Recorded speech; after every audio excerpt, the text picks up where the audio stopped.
Thank you, Speaker. This adjournment matter is for the Minister for Health, and I'm asking for him to release the data that is driving decisions about coronavirus restrictions in regional Victoria. Once again, we are back in the grey when it comes to restrictions. We can't have people in our homes, but we can catch up in the park or at a cafe. You have 50 people at church services or a funeral, but only 10 at a wedding. Footy and netball training can restart, but games aren't allowed. Meanwhile, AFL games continue without issue.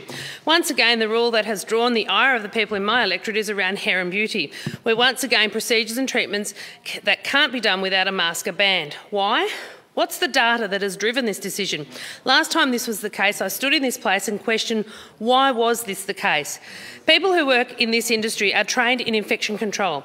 It's a major part of their work. They know how to sterilise. They know about stopping cross-contamination. The beauty therapist can wear a mask at all times. That's fine, there's no issue with that. In most cases, the client is in a single room with a therapist, not as one of my constituents pointed out, in a large room with a large number of people who aren't wearing masks because they're eating or drinking. I have been contacted by providers of these services from right across my electorate who are asking for the data, not just the health advice excuse. They want to see the data that says it's too dangerous for someone not to wear a mask. I've also been contacted by gyms who again want to see the data on why they are still forced to close.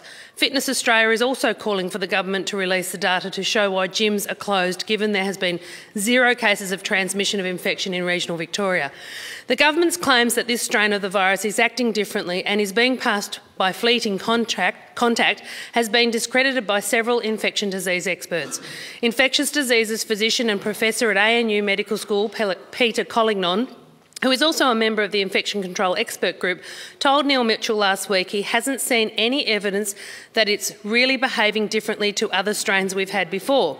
He went on to say the language being used, with I think a relative lack of evidence, is inducing a level of fear that is not warranted.